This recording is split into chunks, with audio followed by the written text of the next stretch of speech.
Namaste all of you. This is JVN Rahul Sharma. I am Assistant Professor of Microbiology in the Department of FPD of Jyoti Vidyapeeth Women's University Jaipur.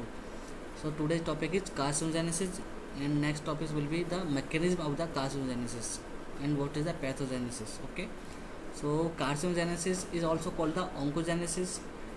Tumorigenesis is the formation of cancer whereby normal cells are transformed into the cancer cell. So the process is characterized by changes at the cellular, genetic or epigenetic levels and abnormal cell divisions. So cell division is physiological process that occurs in almost all tissues and under a variety of circumstances.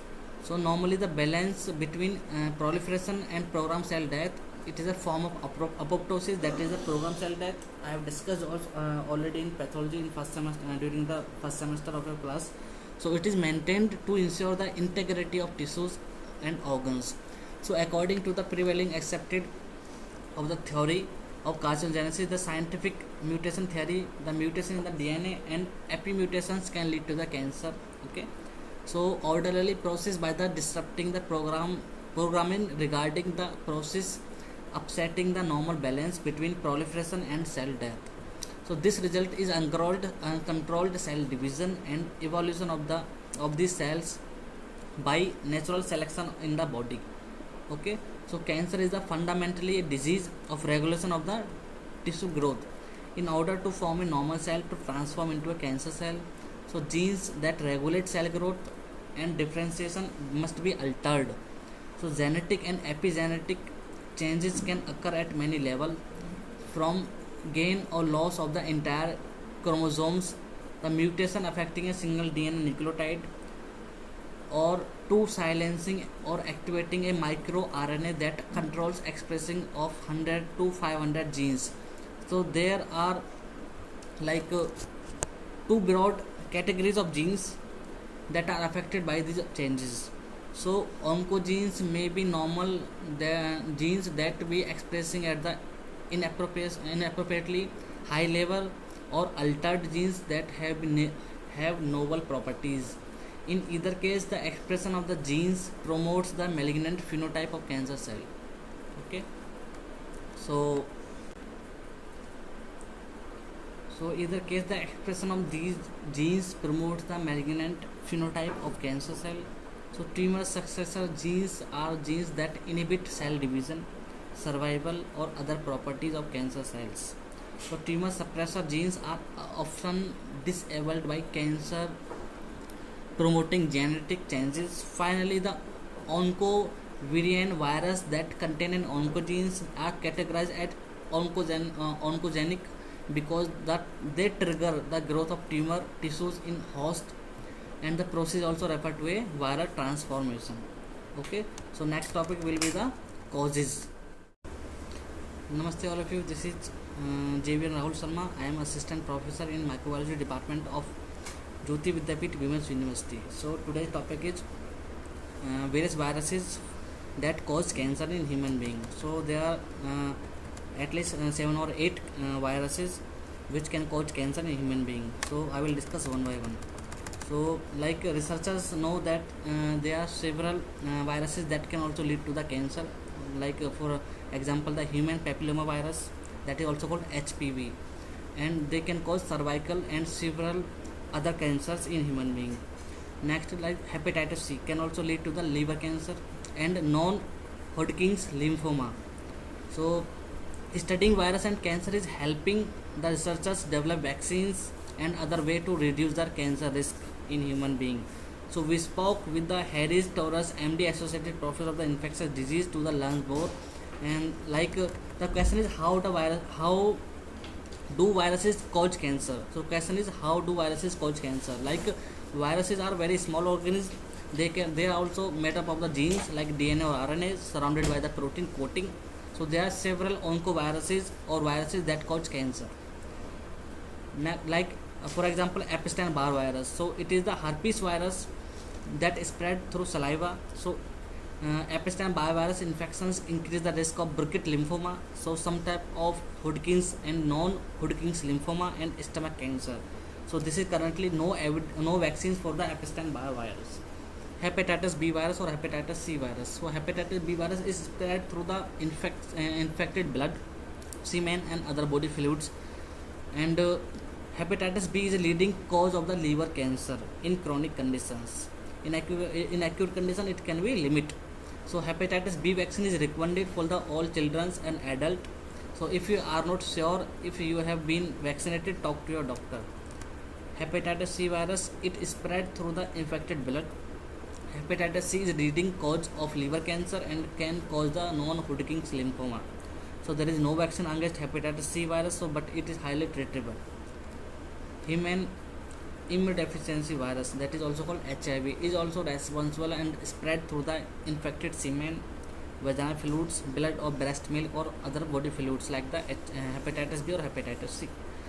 While it does not cause cancer directly, so researchers and believe it increases the risk of cancer by damaging the human immune system of human, so which reduce the body defense against the other oncoviruses. So it can also enable the other oncoviruses to cause cancer. So HIV associated cancer include Kaposi sarcoma, non-Hodgkin's and Hodgkin's lymphoma, cervical cancer, cancer of the anus, cancer of the liver, cancer of the mouth, cancer of the throat, cancer of the lungs, but there is no vaccine against the HIV virus. Human herpes virus, number 8. So it related to the Kaposi sarcoma in people who have a weakened immune system, that include patient with HIV. So if you are suffering from the HIV virus, so you may have so many types of infections, so many type of viruses which can cause the or which can lead to the cancer. Human papillomavirus, it has at least 12 strains that can cause the cancer in men and women, including anal, cervical, penile, throat, vaginal, vulvar cancer. So boys and girls under the age of 12 should get HPV vaccine. It is available for the patient from age 9 to 26 years of the age. So like human T cell leukemia virus type and also called a human T lymphocytic virus. So it is linked to the adult T cell leukemia or lymphoma in human. So it can spread through the infected semen, vaginal fluid, blood, breast milk, and infection is rarely found in the United States. Okay. Namaste all of you. This is JVN Rahul Sharma. I am assistant professor in IPT department of Jyoti Vidyapeeth Women's University Jaipur. So today I am discussing about the microbes which are responsible for the cancerous condition or for the oncogenesis. So I have covered so many topics in previous videos, like classification of tumors, and like there are so many types of tumors like malignant, pre-malignant and benign, and I have also discussed about the diagnosis and the outlook. So if you have not gone through the video, please watch, and if you have any problem, any query, let me know in next video. So today's topic is microbes which are responsible for the oncogenesis. Like cancer bacteria are the bacteria and which are infectious organisms that are known as the suspected to the causes cancer. So while cancer associated bacteria have evidence long been considered to be opportunistic, especially so like Helicobacter pylori colonize the human stomach and duodenum. So in cases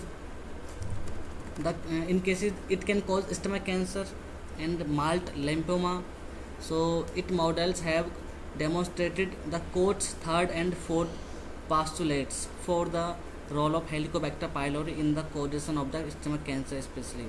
So for stomach cancer, the H. pylori responsible. So first you may have the acidity problem, you may have the ulcers, and later it can also gain entry into the cancerous or the pre-malignant conditions.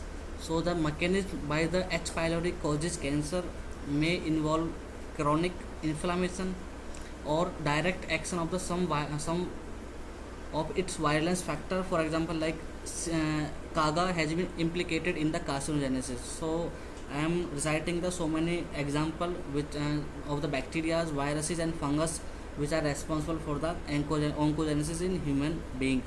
So like Salmonella typhi, it is associated with the gallbladder cancer. So Salmonella typhi is the causative agent of the typhoid fever. So it is also associated with the gallbladder cancer. So next is the Streptococcus bovis. So it is associated with the colorectal cancer. Okay, so it is the strain of the Streptococcus and the pyogenes. So Streptococcus pyogenes is the pathogenic strain, but bovis is the non-pathogenic strain. After that, it can cause the colorectal cancer. So next is the Chlamydia pneumoniae. So it is associated with the lung cancer. Okay, so and also pneumococcus. Pneumococcus also can cause the later lung cancer in children's in some conditions, not in all children's, under the some circumstances only. Next is the mycoplasma. So the mycoplasma also may have a role in the formation of the different type of cancer in human bodies. Next the Helicobacter pylori. So it has been linked with the certainty to the stomach cancer. It may related to the mild lymphoma, but may also protect the individual from the esophageal cancer. So Salmonella typhi has been linked to the gallbladder cancer, but may also be useful in the delivering the chemotherapeutic agent for the treatment of the carcinoma, colon and gallbladder. So bacteria found in the gut may be related to the colon cancer especially, but may be more complicated due to the role of chemoprotective probiotic cancers. So microorganisms and their metabolic byproducts or impact of the chronic inflammation may be also linked to the oral cancer. So now there are so many types of viruses, for example papillomavirus, which also responsible for the cervical cancer in females, and there are so many types of fungus also which are responsible for the carcinogens in the human being. So next topic is the carcinogenesis, or what is the chemical carcinogens. Okay,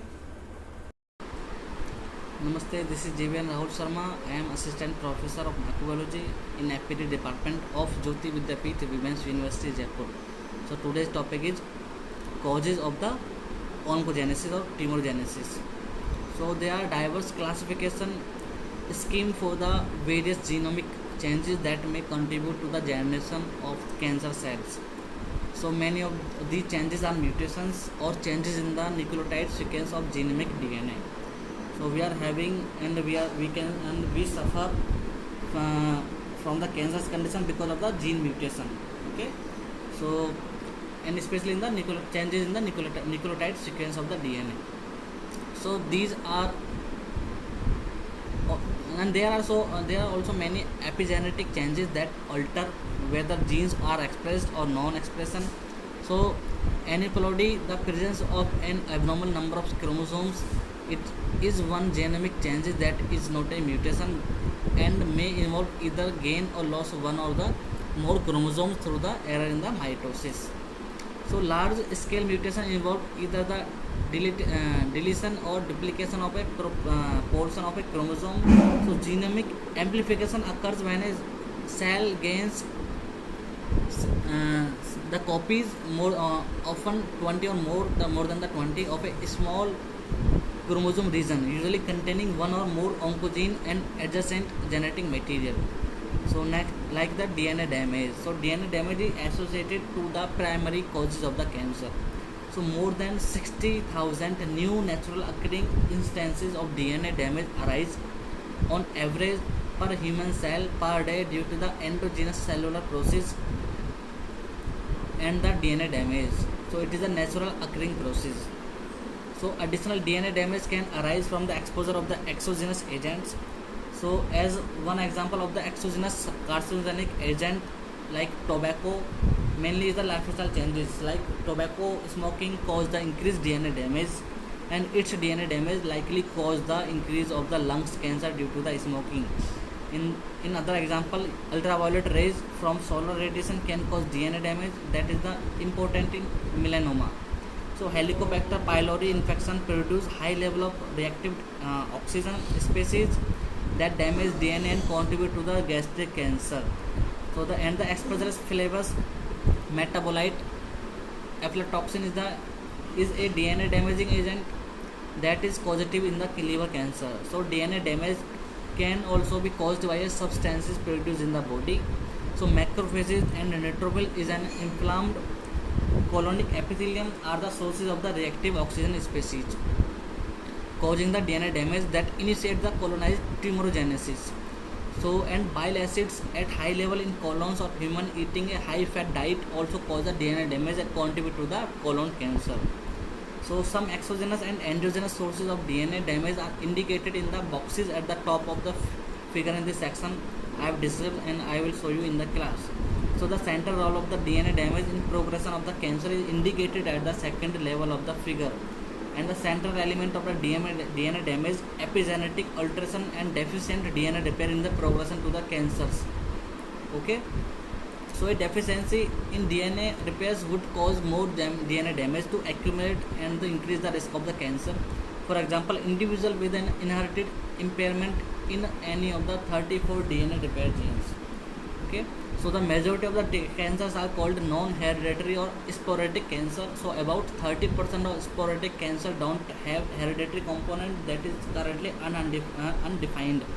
So with the majority of or 70% of sporadic cancer have no hereditary component. Okay, so in this video I am also discuss about the mechanism of the oncogenesis.